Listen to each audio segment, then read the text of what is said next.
What you're about to hear is a true account drawn from eyewitness reports, medical notes, church files, and the writings of a single visitor who became obsessed with a bedridden nun. Whether it's a record of the miraculous or a case of suggestion and self-wounding is for you to decide. Our story begins in the fields of Flamschen, a rural hamlet near Coesfeld in Westphalia, in the year 1774.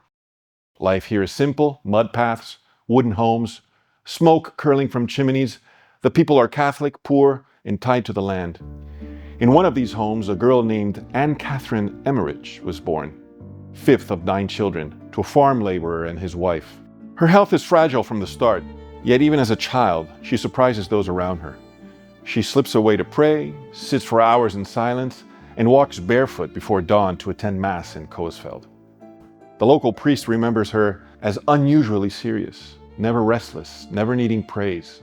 Neighbors tell stories how animals seemed to calm around her, how she never flinched in the cold. Whether these are facts or folklore, no one could deny the intensity in her eyes. At 9, she announces her wish to become a nun. Her parents say nothing. Everyone knows the truth. There's no money for a dowry. Still, she doesn't let go. From the beginning, Anne Catherine seemed pulled towards something. No one could say exactly what. At 12, Anne Catherine leaves her home to become a seamstress apprentice in Coesfeld. She lives with the Brockman family, earning her keep by mending linens and sewing garments for wealthier homes. She learns quickly.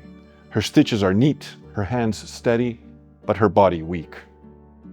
Summer heat leaves her dizzy. Cold weather brings on fainting spells and chest pain.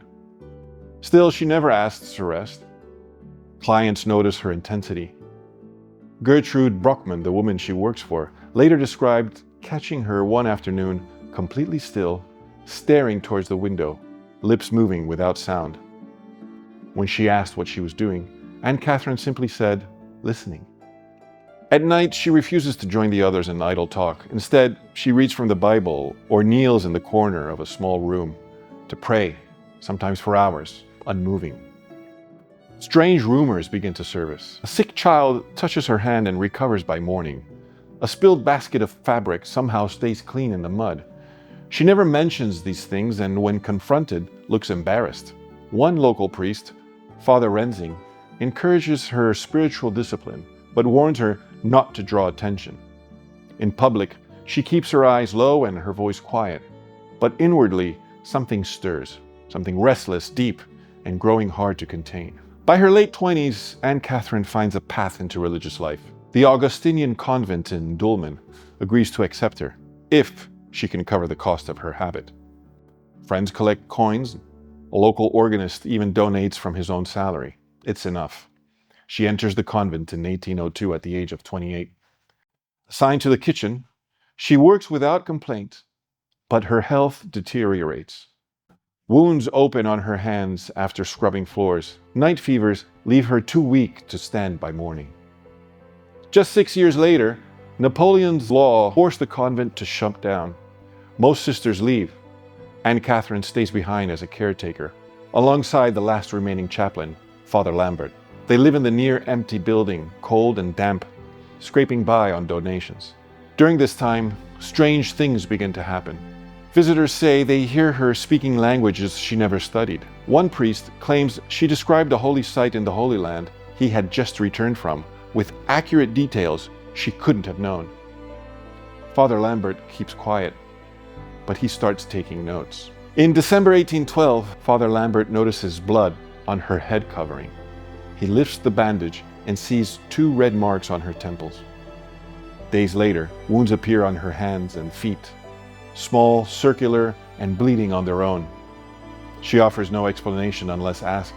Even then, she downplays it. News spreads quickly in Dulmen. Dr. Franz Wessner, a local physician, visits her room and begins documenting the wounds. His journal, kept over 12 years, records each detail, the shape, size, and timing.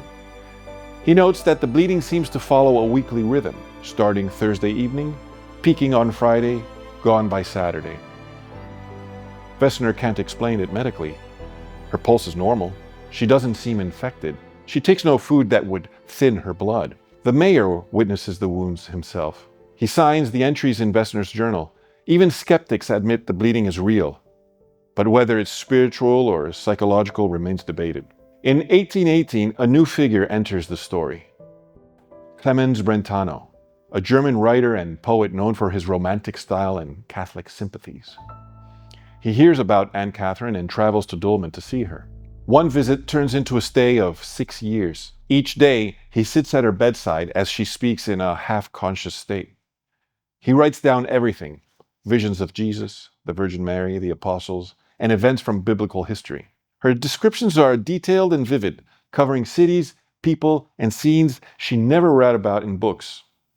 Brentano fills over 40 notebooks, but questions begin to surface. Anne Catherine's speech is sometimes vague. Brentano admits to touching up some of the language.